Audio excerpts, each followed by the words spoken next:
দেখো স্ক্লেরেনকাইমার টিস্যুর মধ্যে আমরা পড়ছিলাম যে কোথায় কোথায় থাকে নগ্নবীজি এবং দ্বিবীজপত্রী কর্টেক্স জিনিসটা কি আমি বলি।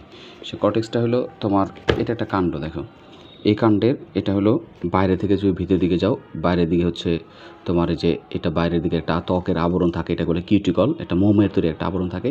তারপরে এপিডার্মিস থাকে, এটা ত্বক থাকে, তার নিচে কিছু এটা হলো স্ক্লেরেনকাইমার টিস্যু আছে। এখন এই স্ক্লেরেনকাইমার টিস্যুগুলো দেখো শক্ত, স্ক্লেরেনকাইমা এর জন্য শক্ত থাকে। তার নিচে দেখো কিছু টিস্যু আছে, এই টিস্যুগুলোই হচ্ছে তোমার, এটাকে বলে কর্টেক্স। এটাকে যদি ভালো করে দেখায় এই চিত্রের মধ্যে দেখো যে আছে, এটা হলো মূলের গঠন দেখাইছে। এটা মূলের মধ্যে, এটা হলো মূল রোম, তার নিচে মূল ত্বক, এটা হলো তোমার কর্টেক্স। এই কর্টেক্স টিস্যুগুলোই মূলত গ্রাউন্ড টিস্যু। এটা মেনলি প্যারেনকাইমা টিস্যুতে গঠিত। এখানে স্ক্লেরেনকাইমা থাকে না, কিন্তু মূলের মধ্যে থাকে না। কিন্তু আবার কাণ্ডের মধ্যে দেখো, কাণ্ড যেহেতু শক্ত হয়, আমরা জানি কাণ্ডের মেইন কাজ হলো শক্ত করা, ধরে রাখা।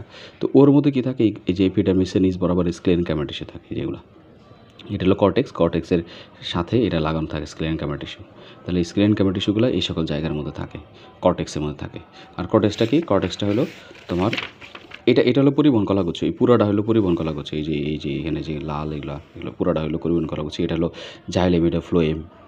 জাইলেম আর ফ্লোয়েম এটাই মূলত পরিবহন করে। আর এটাকে যদি মূলের মধ্যে দেখি, তাহলে এই যে এটা হলো মূল রোম, এদিক দিয়ে পানি ঢুকে এদিক দিয়ে আসার পর এই কর্টেক্সে আসে, কর্টেক্স থেকে এসে এটা হলো অন্ততক ভেদ করে তারপরে জাইলেম, এটা হলো জাইলেম, এটা ফ্লোয়েম। আর জাইলেমগুলো কিছু জাইলেম আছে গোল গোল থাকে, বড় থাকে, এটা হলো মেটাজাইলেম, এটা হলো প্রোটোজাইলেম। তো এই জাইলেম ফ্লোয়েম এরাই মূলত পরিবহন করে। আর এই সাধারণত কাণ্ডের মধ্যে থাকে কর্টেক্স, এই যে এই কর্টেক্সের এই জায়গার মধ্যে থাকে স্ক্লেরেনকাইমা টিস্যু।